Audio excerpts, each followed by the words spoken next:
მოგესალმებით იმედი საინფორმაციო სამსახური ქრონიკა 14 საათზე სპეციალურად თქვენთვის იწყებს მუშაობას ახალ ამბებს მამუკა გოგლიძე გაგაცნობთ. ახლა დანიშნულმა სოფლის მეურნეობის მინისტრმა ზაზა გოროზიამ პირველი სპეციალური კომისიის ხტომა გამართა.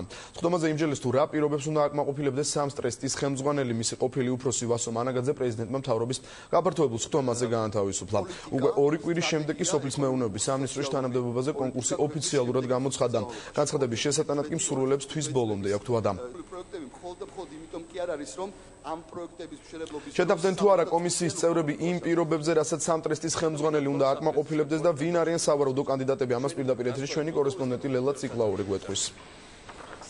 ვინ არიან სავარაუდო კანდიდატები, ალბათ 2 კვირის შემდეგ გახდება ცნობილი. მანამდე კი რამდენიმე წუთის წინ დამთავრდა სოფლის მეურნეობის სამინისტროში სპეციალური კომისიის ხდომა, სადაც მსჯელობდნენ თუ ვინ გახდება ვასილ მანაგაძის შემცვლელი, ყოფილი სამტრესტის ხელმძღვანელის შემცვლელი ამ თანამდებობაზე.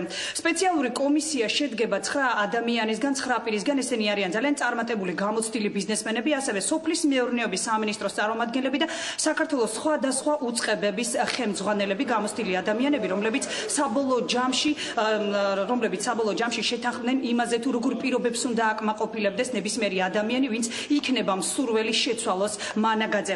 მე მინდა ჩამოგითვალოთ ეს მოთხოვნები, ძირითადი მოთხოვნები, რაც არის უკვე უმაღლესი განათლება სასურველია ბიზნეს ან საჯარო ადმინისტრირების განხრით, მუშაობის გამოცდილება სასურველია ღვინის, სპირტის ან სურსათის ბიზნესის სფეროში, თუმცა ამ მეორე პუნქტთან დაკავშირებით იყო საკმაოდ დავა იმასთან დაკავშირებით თუ რამდენად არის აუცილებელი იყო აი ამ სფეროდან წარმომადგენელი.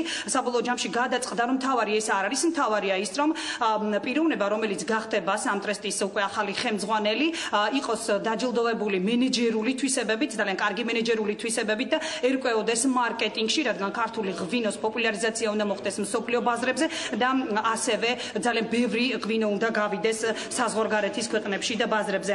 შემდეგი არის ღვინის მრეწველობის დისტრიბუციის კარგი ცოდნა, მსოფლიო ბაზრის არსებული მდგომარეობის და ტენდენციების ცოდნა, კომუნიკაბელურობა, პრიორიტეტების იდენტიფიცირების და მართვის უნარი, ანალიტიკური და ლოგიკური აზროვნება.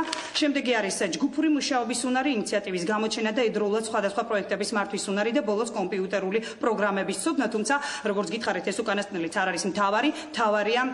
კარგად გასახდეს ქართული ღვინო მსოფლიოს ბაზარზე და ამის პოტენციალი, ძალიან დიდი პოტენციალი მართლაც არსებობს. ჩვენ ვესაუბრეთ კომისიის წევრებს სათითაოდ, მათ ყველამ განაცხადეს, რომ ქართული ღვინო მართლაც ღირსია მსოფლიოში დაიკავოს საკუთარი ნიშა და უკვე დაკავებული აქვს. როგორც იცი საზოგადოებამ ექსპორტის თვალსაზრისით ქართული ღვინიდან 15 მილიონი ქართული ღვინო გავიდა, მეტი საქართველოს საზღვრებს გარეთ ექსპორტი განხორციელდა, თუმცა კიდევ ერთი მოთხოვნა აქვს პირს, რომელიც დაიკავებს უკვე ღვინის ეროვნული სააგენტოს ხელმძღვანელის პოსტს, მან 3 წლიანი პრიორიტეტული გეგმა უნდა დადოს სოფლის მეურნეობის მინისტრთან, იმასთან დაკავშირებით თუ როგორ მოახდენს ექსპორტის გაზრდას, მინიმუმ 40 მილიონი ბოთლი მაინც უნდა გავიდეს უკვე 3 წლის განმავლობაში მსოფლიო ბაზრებზე. როგორც გითხარით, ქართულ ღვინოს აქვს ძალიან დიდი პოტენციალი, რადგან საქართველოს გააჩნია ძალიან დიდი ისტორია ამ თვალსაზრისით, მსოფლიოში არსებულ ხარისხიან ბრენდების გვერდზე მართლაც არის ღირსი ეს ღვინო დადგეს და ჩვენ გვაქვს განსაკუთრებული ღვინის განსაკუთრებული დაყენების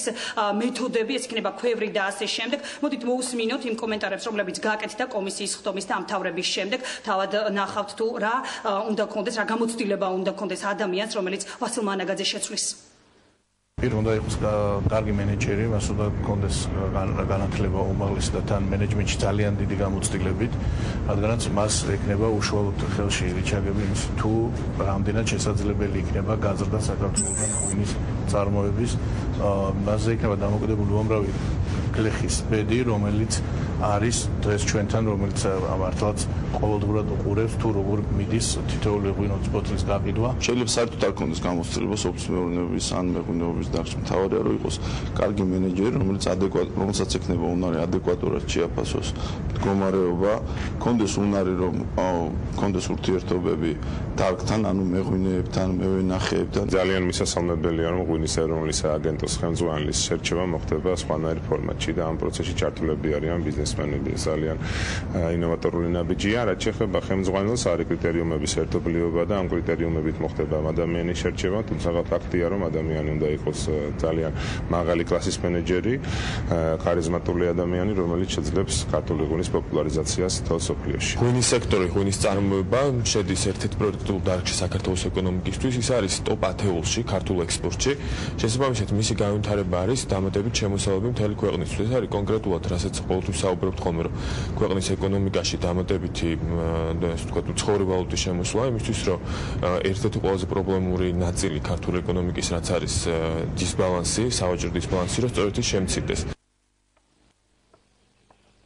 დიახ, როგორც ახსოვს საზოგადოებას 27 ოქტომბერს, როდესაც ბათუმში ჩატარდა მთავრობის გაფართოებული სხდომა, სწორედ სხდომაზევე გაანთავისუფლა მანაგაძე პრეზიდენტმა და იქვე დაავალა სოფლის მეურნეობის ახალ მინისტრს ზაზა გოროზიას, რომ საერთაშორისო ტენდერი ჩაეტარებინა ამ პოსტზე.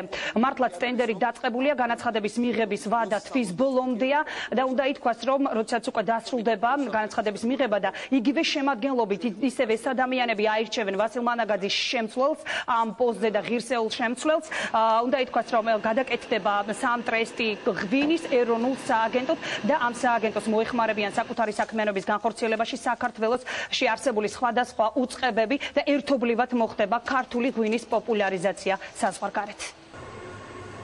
მადლობა, შეგახსენებთ, რომ სოფლის მეურნეობის სამინისტროს და პირდაპირ ეთერში ჩვენი კორესპონდენტი ლელა ციკლაური საუბრობდა, რომელიც გაგვაცნო ის მთავარი კრიტერიუმები, თუ რას უნდა აკმაყოფილებდეს პიროვნება, რომელიც დაინიშნება მომავალი სამტრესტის ხელმძღვანელად.